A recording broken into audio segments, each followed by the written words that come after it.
Aujourd'hui, nous allons voir une expression américaine. Wait for the other shoe to drop.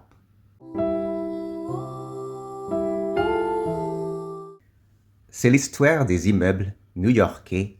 Le voisin du dessus faisait tomber sa première chaussure et les pauvres new-yorkais fixaient leur plafond en attendant que l'autre chaussure du voisin tombe avant de pouvoir dormir.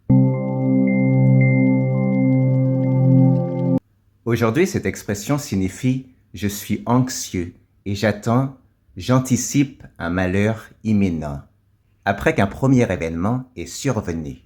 Wait for the other shoe to drop. Pour faire simple, c'est sentir que quelque chose de mal peut encore arriver. C'est-à-dire que je le sens mal, je le sens mal, je m'attends au pire. I'm waiting for the other shoe to drop, because I know you're gonna dump me like you dumped her.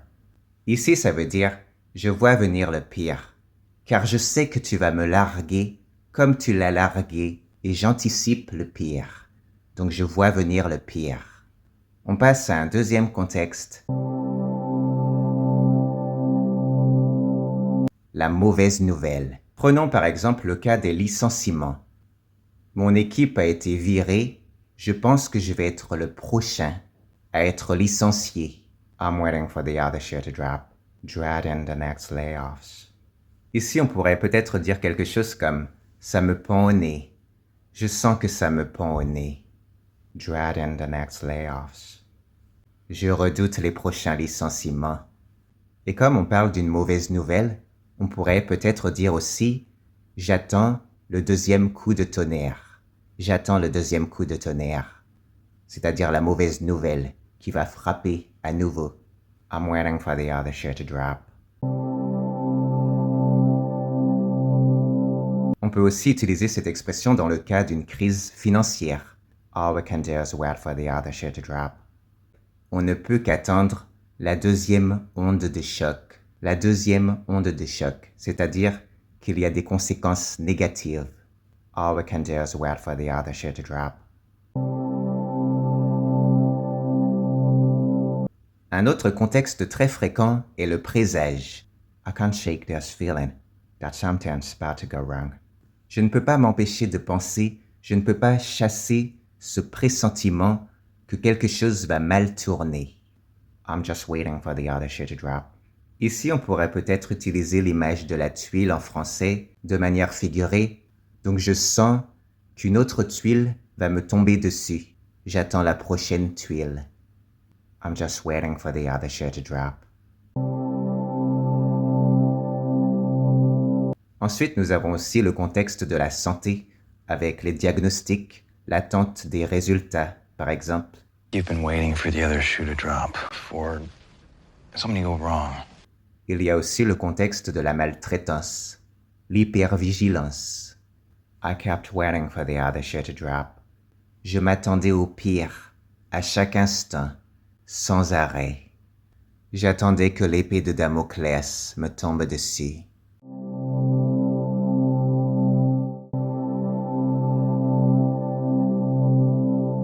La décision de justice. C'est le cas par exemple de la mise en accusation, de l'inculpation. I know the indictment's coming. I know the indictment's coming. Je sais que l'inculpation approche. I know the indictment's coming. I've been waiting for the other shoe to drop. I've been waiting for the other shoe to drop. Dans ce contexte, on pourrait utiliser, peut-être, l'image du couperet, le couperet final. J'ai toujours su que le couperet finirait par tomber. Je sais que je vais être inculpé, je sais que je vais être mis en accusation. I've been waiting for the other shoe to drop. Imaginez qu'un inconnu a offert de me loger gratuitement. Pourquoi il me loge gratuitement? Je me demande, what's the catch? What's the catch? I'm waiting for the other shoe to drop. What's the catch signifie c'est quoi l'embrouille? C'est quoi la raison cachée? Pourquoi tu fais ça? What's the catch? I'm waiting for the other shoe to drop. C'est quoi l'embrouille? Je le sens mal. Je le sens mal tout ça. En fait, c'est l'idée que c'est trop beau pour être vrai. Je sens l'embrouille arriver. Je sens l'embrouille arriver. En conclusion, cette expression américaine met l'accent sur l'anticipation, le moment critique, le malheur imminent, l'anxiété de l'attente, attendre la suite des événements en retenant son souffle.